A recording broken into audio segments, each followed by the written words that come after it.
So have you ever wondered what the EF 800 f5.6 is like compared to the RF 800 f5.6? Stay tuned in this video to watch my initial thoughts in the field and my final conclusion at the end. It's an absolute dream. Minus 23. It's just what I need. So hi guys, and welcome back to the channel for another review. As you can see here, I've got two whopping great lenses. The one on my right is the EF 800 f5.6. Now, I've done two reviews on this lens. One review was why I chose this lens, why did I buy it? The second one was in the field use, just showing you some images, some video and stuff like that with its real world use. And a lot of people ask me, I wonder what it's like compared with the RF version. So on my left, we have the RF 800 f5.6 LIS, and this has been loaned to me by Canon Canada for the review, and I've got it for a while, so I'm going to get out and shoot with it. But I wanted to go through today, just in office quickly, on some of the basic differences between the EF 800 and the RF 800 as well. Now, clearly there are lots of differences. The weight, the optics, the IS, etc. So guys, who is this lens designed for? Well, for me as a wildlife and nature photographer, getting close to your subject is always one of those things, but having 800mm available to you does allow you and increase your chances of getting some great shots without disturbing the wildlife. Many species are quite sensitive, some mammals and birds. With 800mm, that allows you to get the action without having to cause that subject to then change its behavior off food, feeding young or whatever. So it allows you to capture more natural shots without causing any disturbance. Okay, it can also be used by press photographers, for sports shooters, and maybe for surveillance as well. It is a niche lens, guys, so it's not for everybody, but this in my camera bag really does allow me to get close to the action without disturbing the wildlife. We're just going to go through it today. I'm going to read off now the differences between the lenses side by side, just so you can see the difference, and then we'll go through and talk about the new RF lens, and we won't go into detail about the EF because that's already been included in another review. So guys, we're just going to go through the Canon RF and just show the differences between that and the EF lens. Okay, so the compatibility is obviously a Canon EOS R mirrorless system, not EF compatible with the older cameras, the DSLRs. There is obviously no adapter with that, that's straight fixed to mirrorless. So the RF 800 was introduced in 2022, opposed to the EF version, which was introduced in 2008. So the weight of the RF is 3.140 grams, which equates to about 6.9 pounds, opposed to the weight of the Canon EF, which is 4.5, which is 9.9 pounds. So as you can see there, quite a significant saving in weight there. 1 kilogram and 360 grams. So quite a saving there. The length of the lens itself is 432mm, which is about 17 inches, opposed to the length of the EF, which was 461mm, 18.2 inches, so a little bit longer on the EF lens. Okay, max aperture on both is f5.6. The minimum aperture on the EF 800 is f32, and the minimum aperture on the Canon RF is f64. Okay, big one here for minimum focus distance. Now, minimum focus distance on the RF 800 is 2.6 meters, which is 8.5 foot, which is pretty good. Considering the previous version, the min focus distance is 6 meters, and that's 19.7 feet. So quite significant there. That's 11.2, I think, if my math serves me correctly. Yeah, 11.2 feet difference on min focus distance. So the max magnification there on the RF is 0.34 magnification, and the maximum magnification on the EF was 0.14. Okay, the lens construction, we'll just go briefly into it.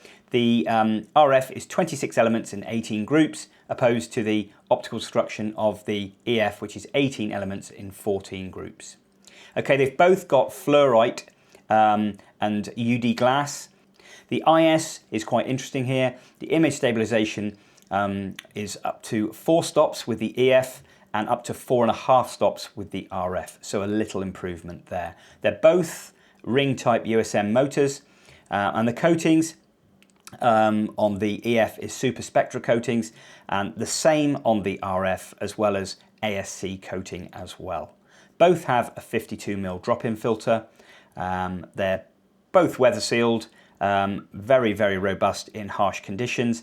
They're both compatible with teleconverters, so the EF with the 1.4 and the 2 times, and the RF with the same, the 1.4 and the 2 times, which give you on a full frame body 1120mm at f8 and 1600mm with the 2 times at f11. So guys, just run through some of the basic specs there about the lens itself, just opposed to the differences with the EF version as well. Now the price of this lens is really steep.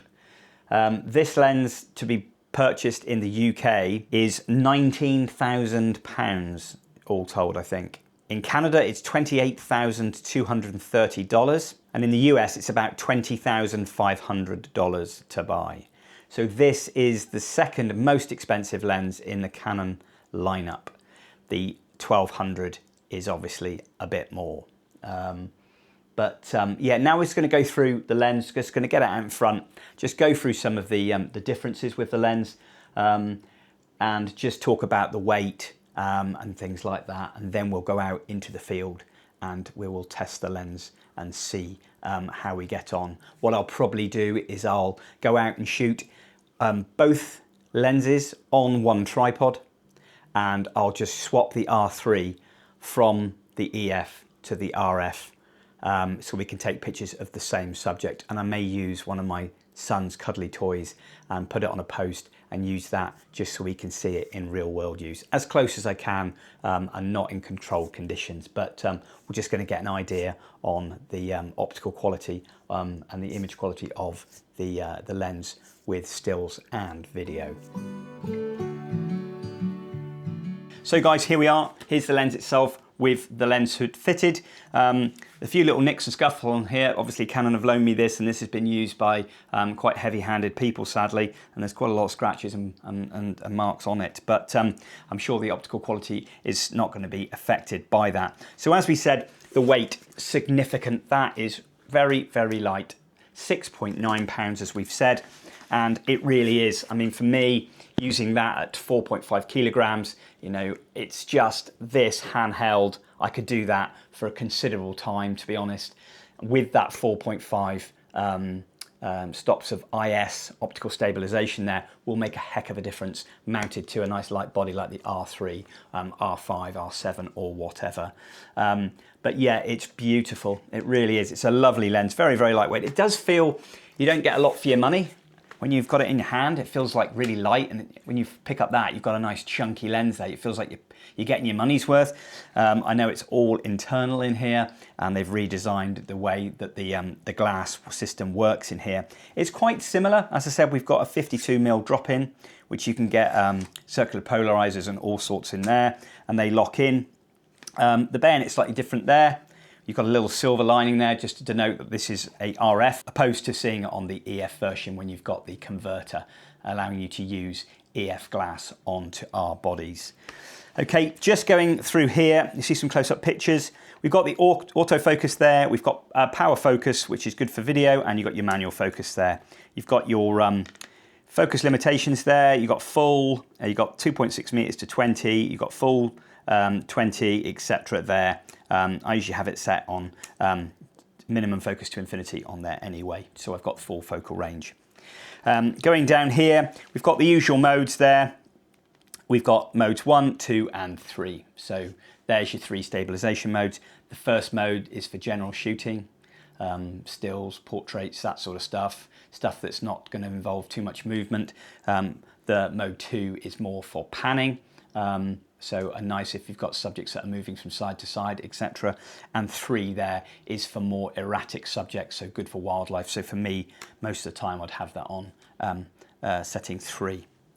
So stabilizer mode on and off, have that on, stick it on 3. This is your focus memory for your focus points. We'll go on to that in a moment. So focus presets on or off, you can turn that on, and you can have an audible beep as well if you want it to be on. So that's further across there. And then you've got your new thing here. You've got a manual focus speed there. You've got 1, 2, and 3. So this just allows for different sensitivities when manual focusing. I think it just, I haven't played around with it yet, but it just allows for how it actually tracks, whether that's a little bit more solid as you try to move that focus ring. Focus ring is really nice and big. Really nice focus wheel there to use it if you need to use it in manual focus. Right, I'm just going to make sure we've got all this back. So turn that to 1, that's on, that's off, etc. That's pretty much it for the lens itself. As I say, you've got your focus there, and this is your focus recall. You lock it on and off and it registers. These obviously on and off. These are your custom functions there as well if you need to set those. This is pretty much the same design as I've got on here on the EF version. And there we have it. You've got a little connector there as well to connect a strap or any links, anything like that. I think that's pretty much it for the lens itself. A nice robust lens foot there. I would likely always change mine like I have with this one. I've got a Wimberley on there as well. I much prefer the aftermarket ones opposed to the Canon ones. And that's the lens. So quite a bit different, but as I said, I can hold that there for a considerable amount of time. That is considerably lighter than that one there, which I can only handheld for a limited time. But the price of one of these lenses second-hand, £3,000 maybe up to £4,500 to buy one of these second-hand, or £19,000 to buy one of these new. And I want to see if the optical quality is that much different. I don't think, personally, gut feeling is I don't think it is. It's going to be, but who knows? I think the proof in the pudding will be using this in the field for prolonged periods, handheld shooting, probably the better IS and the faster AF will likely come into play quite a lot, but they're both max wide open at f5.6, so we'll go to see how that performs in the field. But if you've got any questions, please let me know in the vlog description below. But we're going to get out, we're going to shoot with it in the field for a space of about a week, see what sort of results we get, and have a final talk at the end to see what I think with some examples of some video and some stills. So guys, stick with me for the final conclusion after we've been out in the field, and hopefully we'll see what this lens can do.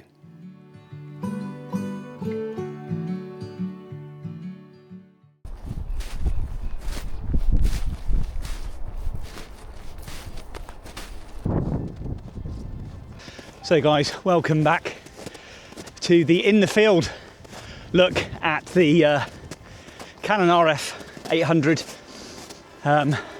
testing the image quality and the standard of the lens compared to the EF 800 older version that was released in 2008. So as you can see around me, we're in a lovely snowy wilderness once again. So we've had high winds and lots of heavy snow. It's about minus 18 wind chill today, so it's pretty damn cold. What a day to test it. And just as I was coming in, I saw a Merlin come right into this area. I assume it was a Merlin. Pointy wings, fast Vulcan, and likely to be a Kestrel because it's too early.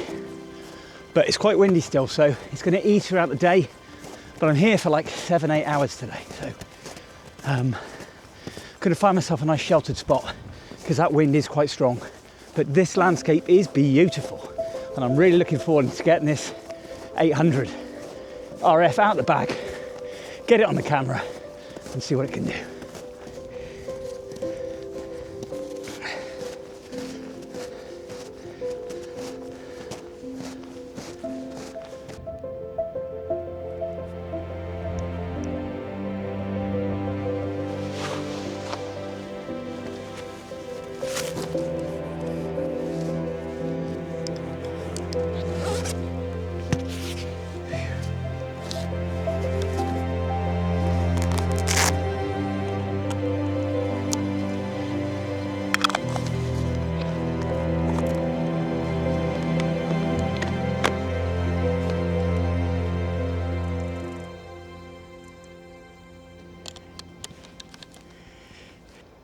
So guys, I've got the RF 800 mounted with the R3 onto the tripod, and now it's a bit of a waiting game really, just waiting for subjects to appear and hopefully get some birds of prey, hopefully get some smaller species so we can test the lens out. Might get some deer too, all being well.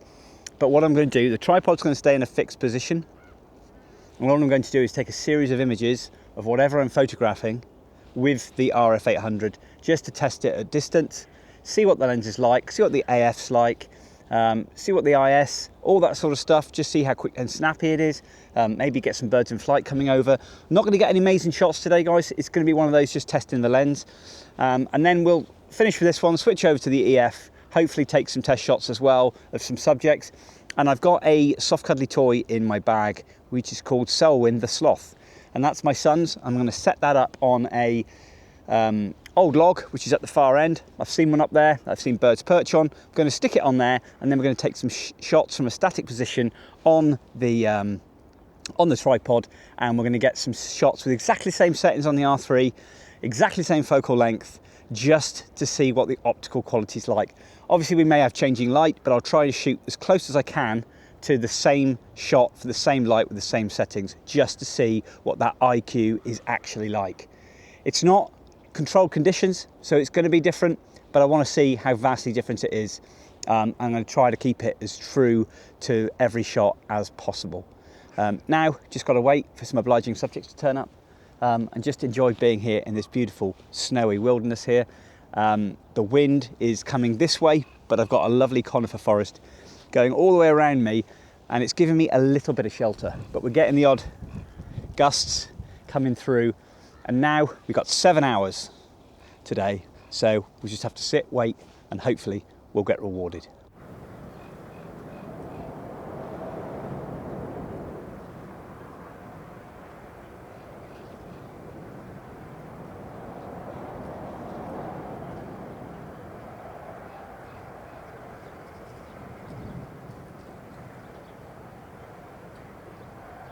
So guys, we've got some Canada geese coming through at the moment, and holding this is an absolute dream. It really is really light. I say that weight of this is just insane really. But I could easily handhold this for a prolonged period, easily. Having that 4.5 stops of IS, optical stabilization with this lens, is an absolute dream too, to be honest. To be able to do some handheld video at 4K 3060 when you haven't got that slow-mo effect, you've got that 4.5 stops is superb. Doing slow-mo is not so bad, you can get away with it because you are obviously having slow-mo film, you can correct a lot of that in post. But that is just lovely. It's just coming in a bit of a snowstorm now. I've got the forest behind me so I can tuck away in there if it gets bad, but obviously the lens itself fully weather sealed, so I haven't really got to worry about it. The gaskets and things like that, it's meant for this sort of environment. So I haven't got any danger there, and the R3 obviously is fully weatherproofed as well. We just need some more obliging subjects, just getting some of the Canada geese in flight there, which is quite nice. Tracking really, really well with the lens itself. I've got all my good focus points set up for birds in flight, and it's just tracking without any issue and locking on, absolutely superb. Right, let's go see if we can find some more subjects.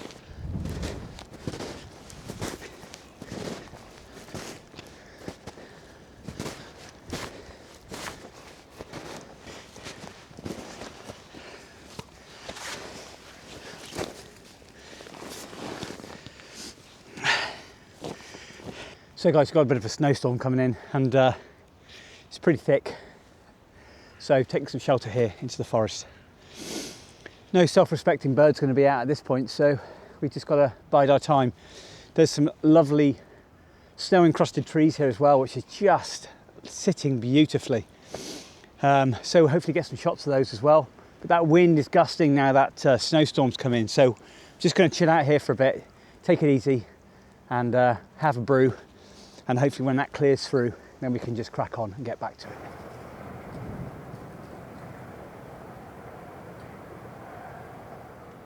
Well, that was quite a snowstorm.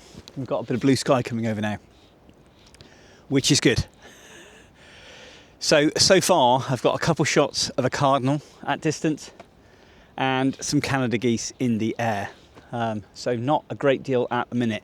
It might be time to break out Selwyn the sloth very soon when that wind's died down, and we'll start getting some test shots of both lenses side by side in the same position, same settings.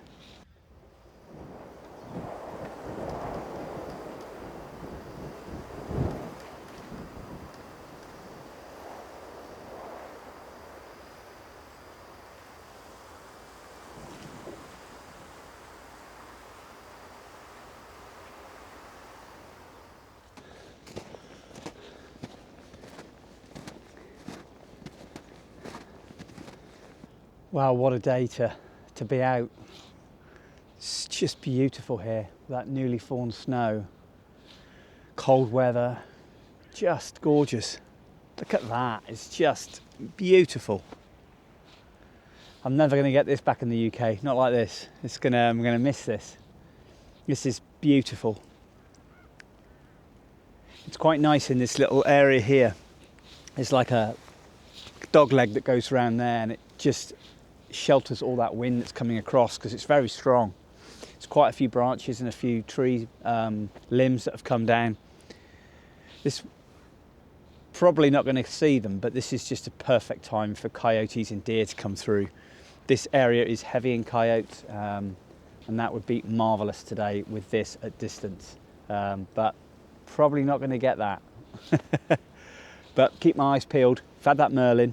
If we can get the red-tailed hawk in as well, which would be great, be really pleased with that. But I've got like six and a half hours to go, so plenty of time. I think it might be time to break out Selwyn the sloth, my son's toy that I bought him when I was leading a photo tours in Costa Rica. So we're going to use him today, and we're going to go and pop him on a branch and hopefully get some good shots. So I've positioned Selwyn there, nice two eyes there, so we get the eye tracking working. Nice shiny nose. See what the depth of field's like. Got a whitish background there. I'm just going to see and take some shots at various settings. Then I'm going to replicate those settings to the EF 800 and take the pictures and see where we are and see what they're like and see what that IQ is like at 100%. But really good to have those eyes there like that, because it will instantly lock on. Hopefully nothing will come down and think it's some sort of mammalian prey, which I'm sure it won't, because my son would be gutted. Right, head back.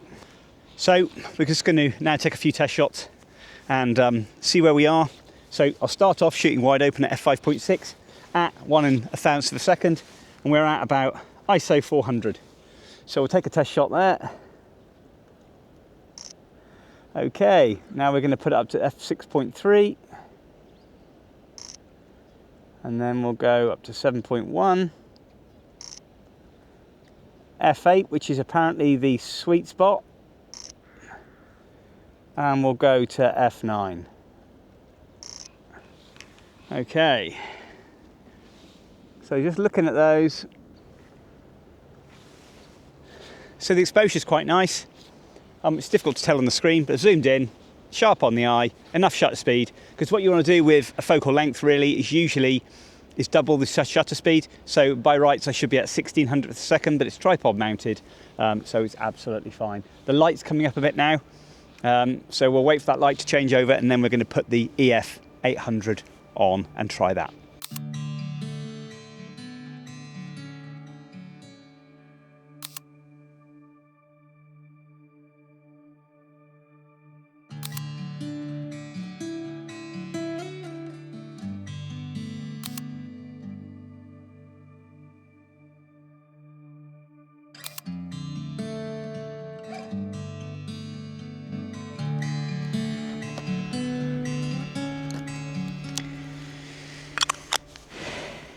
Right, we're going to shoot again. Right, so we shot the same settings again. Let's have a quick look at those. So guys, already I can notice on the back that the EF 800 isn't as sharp on the eye. Now I'm going to do the shots again just to see if I've made a mistake. Bit of camera shake there. and see where we are, but it's noticeably softer on the eye. So at f5.6, it's pretty good on the body, and then all the way up 6371 f8 f9, it's soft on the eye. So I don't really know. It's locking on the eye. I've got IAF enabled on the camera, and it is locking on, but it is soft. So we're going to have a quick look and to see another lot of test shots just to see if I've made any errors there.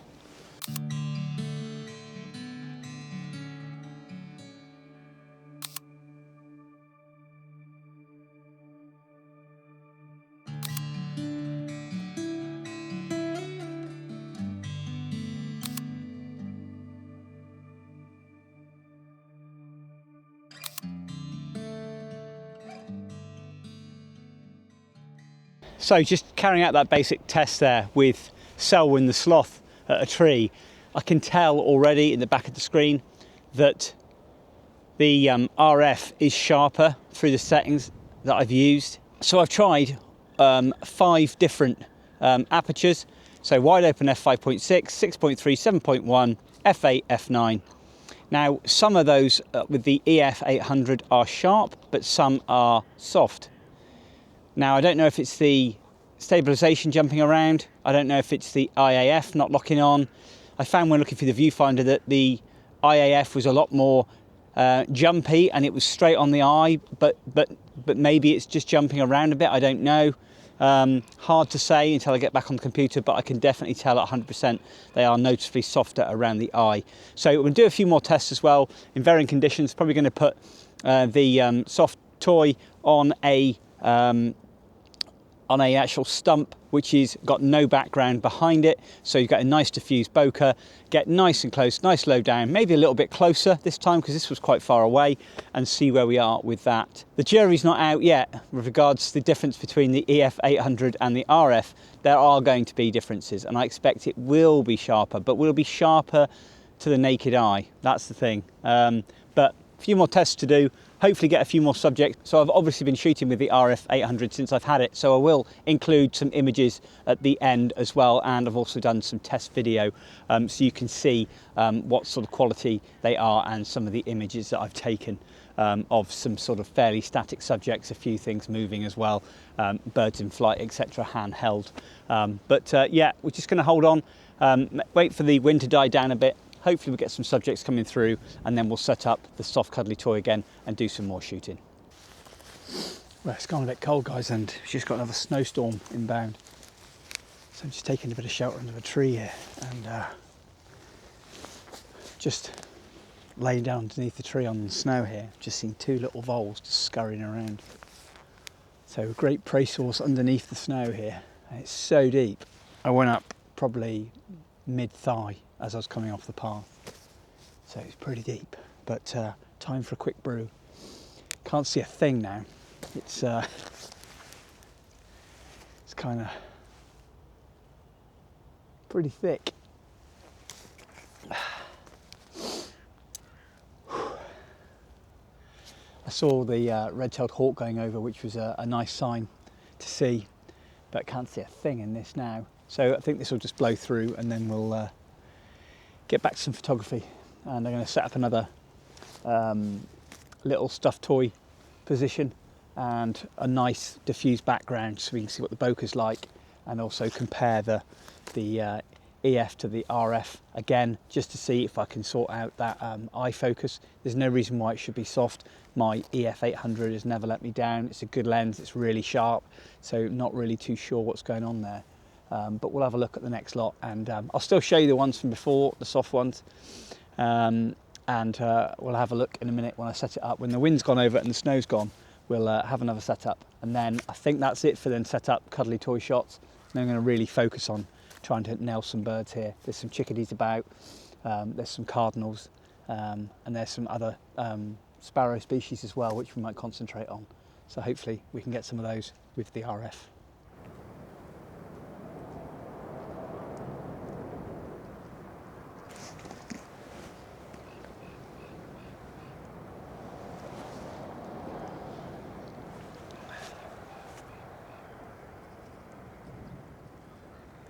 So guys, just set Selwyn up on an old stump there and shot again at 5.6 up to f9. with a 1600th of a second shutter speed and the equivalent ISO as well. So we're going to put the EF version on now, have a go with that, check them on the back with the RF, and they are sharp as. So let's see if the EF can claw it back here and get nice and sharp images on Selwyn the Sloth.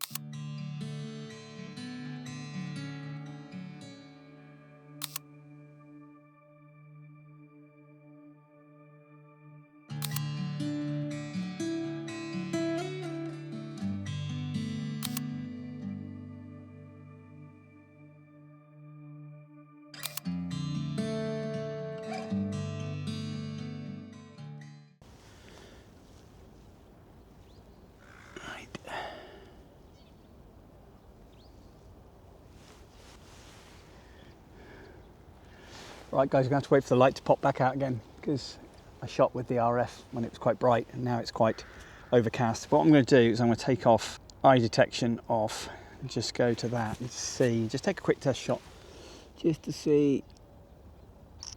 Okay.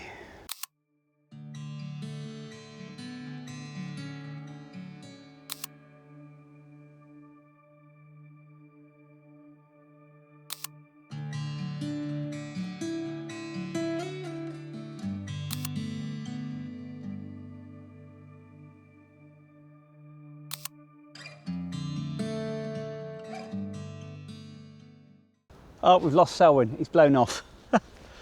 Right, we're going to have to go and rescue him in a minute.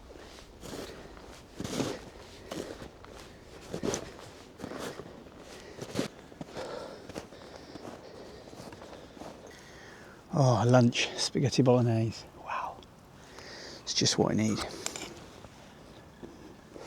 Well guys, it's been a good morning. A few bird species, but a bit thin on the ground, but I'm here to test the lens, so I wasn't expecting miracles today. But still, it's nice to do the test with the Selwyn, the Sloth, and test the lens out on different focal lengths, different apertures.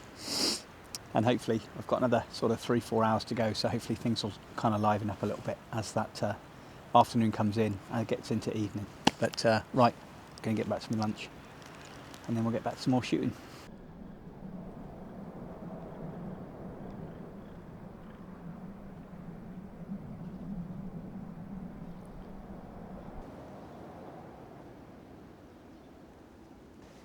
Well guys, the temperature has certainly plummeted now. It's like -23, and although I may not have had amazing results with species today, it's I've still got another 2 or 3 hours to go. But that wind chill is cold, real cold. I'm standing still for a long time.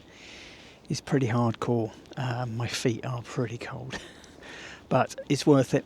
It's great to get this beast of a lens out in this environment, really give it a test. And to say, I've got some nice shots of woodpeckers, some chickadees as always, a couple of hawk pictures at distance, a few birds overhead as well, done a bit of handheld, which has been great, and I'm hoping just to hold out for that little bit longer. A few more hours to go, we might be able to get some more shots in the bag. But as I said, at the end of the video I'll include some other video that I've captured with this lens over the period of time I've had it, and also some still images as well at the end. Yeah, right, back to it. A bit of a jog up and down to keep warm here. It's cold, and it's going to get colder as that day draws on, so back to it.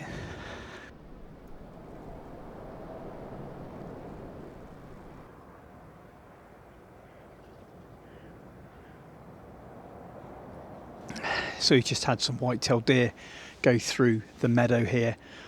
Just a couple just feeding as they go along, a couple just underneath the trees there.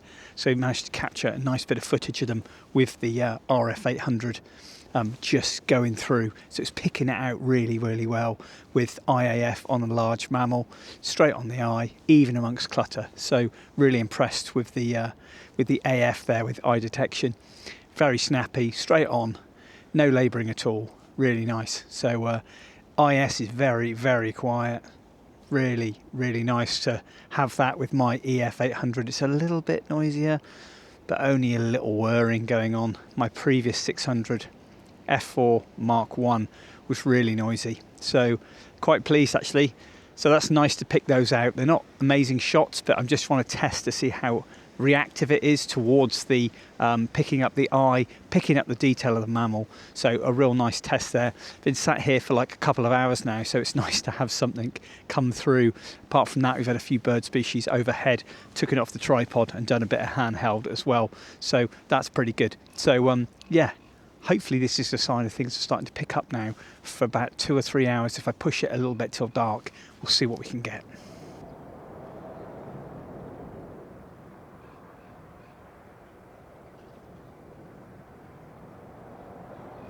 So guys, we just had a fox just go through. It was quite a way off, managed to get a few shots, but they were just blur with foliage. But you could kind of see the orangeness of the fox, but didn't really come to anything. But the temperature's now dipping again. It's now kind of like minus 23, and if not minus 24, I think. And yeah, it's getting pretty cold. I've got another couple of hours. I might push on till 6, and that's another sort of 2 hours and a bit. So we'll see how we go. But it is really dropped now, and it's only going to get colder. We've got some more snow inbound in a moment too. So we'll see. Got the forest just behind, so I might take some cover. But nice to see the fox. Just sadly, no images. But out doing a review like this, it's very difficult to have stuff on demand. Hence why I bought the stuffy toy, just to do a few tests with it and to show you some of the other shots I've captured with the lens over the period of sort of 10 days. But that's the whole beauty of it really. Just get out, use it, see how I feel with it. What's the AF like? What's the IS like? Tracking birds in flight, all that sort of stuff is really just gives you a bit more of an idea really about the capabilities of the lens in a real world situation, not obviously in a falsified environment, but with controlled lighting, etc. But it's the way I like to do it, so why not give it a go? And it's been a joy to use, to be fair.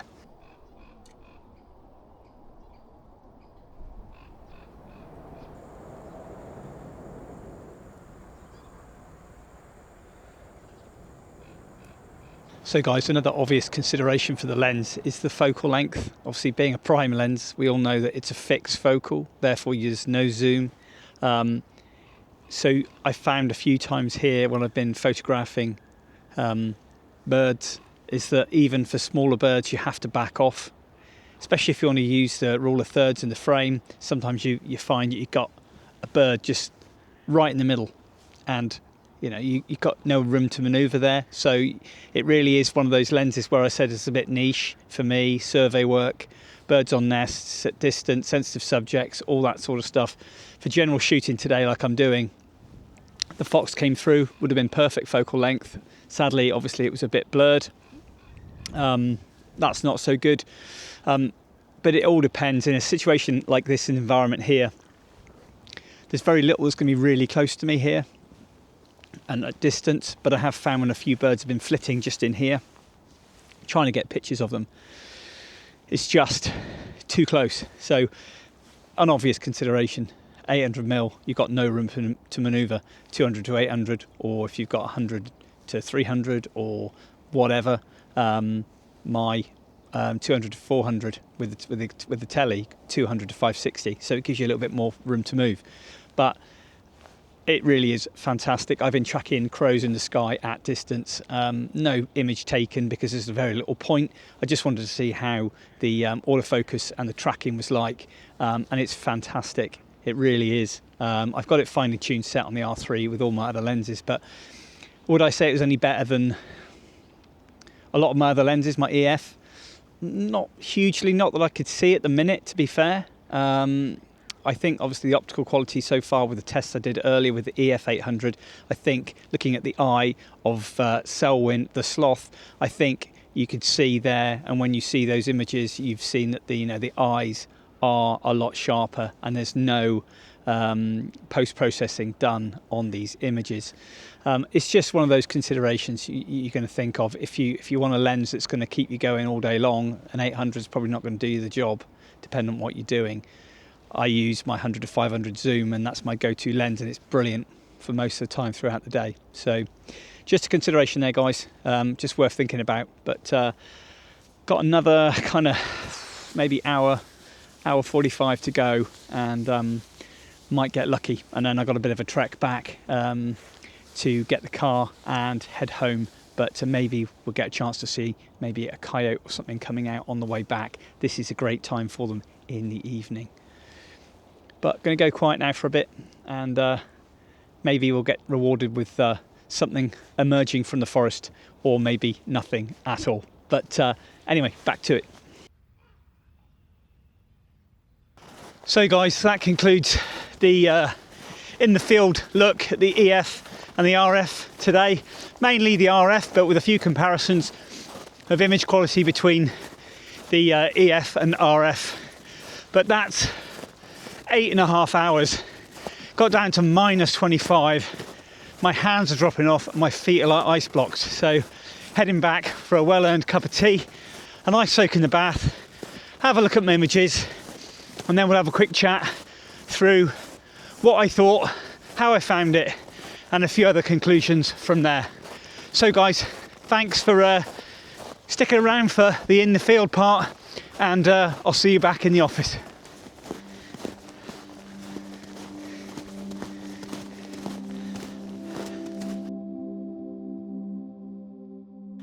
So guys, welcome back to the office after a day out in the wilds there with quite challenging conditions, heavy snow, freezing cold temperatures. The wind chill was horrendous, -25, but testing the lens in those conditions with snowfall, with the harsh conditions, was a real testament to the design of the lens. It was superb. Now, it's obviously, I'm not doing a direct comparison with the EF 800 over the RF. Clearly the RF is a better lens, we all know that. But all I'm saying here is, if you've got £19,000, would you buy that lens? If money was a little bit and you wanted to get maybe a lens like this for £3,500 to £4,500 second hand, and you can get other lenses to accommodate that. It's a niche lens, this one. It's not a lens you can go out and shoot all day with. When we looked at the tests with it in the field with the So and the Sloth's cuddly toy, it definitely had the sharpness. I didn't find it was soft, like some people say the center is soft and around the edges. It was sharp at 5.6 all the way up to f9, but it was noticeably sharper than the EF, and that's through 5.6 up to f9. I've never found this soft at all with any of my images, and I've had it 6 months now, but on the test it was. Now, I don't know whether that was the changing light, maybe the shutter speed wasn't high enough, maybe the IAF was jumping around a little bit with this and it was just coming off the eyes. It's hard to say. I switched it off and just went to face detection, and it was a little bit better. So there could be something to look at there. I'm not sure, but it's never let me down. But on the day, this one definitely came through as the best lens, as you would expect. Having 4.5 stops of IS, I was hand holding it in the field, hand hold birds in flight, bit of video as well, tree movement, birds flying over. I found that I could do that for quite a considerable amount of time, whereas this one, I really couldn't do it for that long. I'd need a monopod, need some sort of support, beanbag or something, lean against a tree, etc. So that was absolutely superb. So the AF and IS was incredibly good on it, very, very quiet. It locked onto everything I pointed it at. Birds at distance in the clear sky, it was locking on birds like very far away, and it was constantly remaining locked. Even when I went through trees and stuff, it was still locking on. Didn't miss a beat. It was very, very good. I did find at some point as well, with a tree with white snow on it, with a snow background, it wouldn't always lock on. I had to go down to the trunk of the tree and then get focus and then bring it back up and then it would lock on. But I have the same with this one as well. So that would be the only situation, but it's quite contrasty there as well and it's hard to focus. But apart from that, it was amazing. So for the video shooting, it was superb. So it's max reach obviously is 800mm. So if you need that reach, then it's the ideal lens. But you find yourself a lot of times if you're out shooting and you're not really going for anything specific, like survey work, nest photography, sensitive subjects, wolf, bears, owls, birds of prey, whatever. You know, this lens is great for that because you can capture the subject at distance without disturbance. That's the key thing.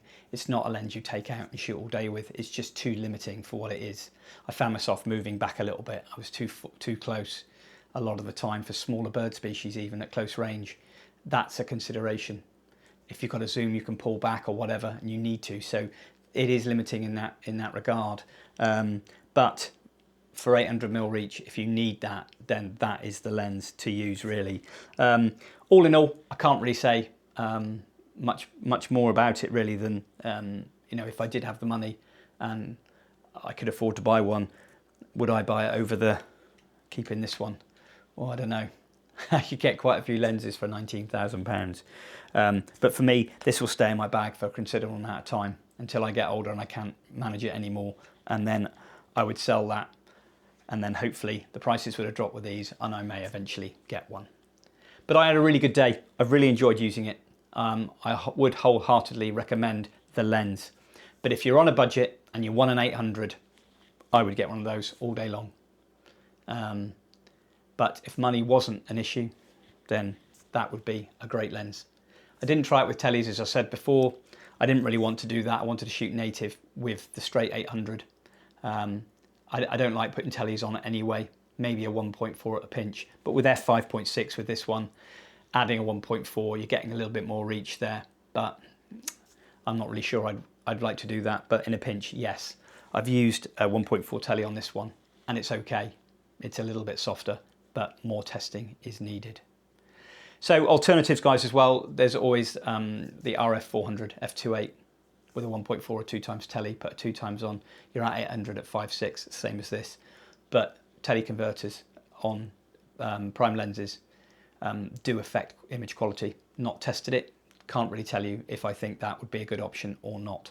But there's more versatility with using a 400 over an 800. With a 400, you've got room to move. You've got put tellies on, you can make it longer if you need it, and great in low light.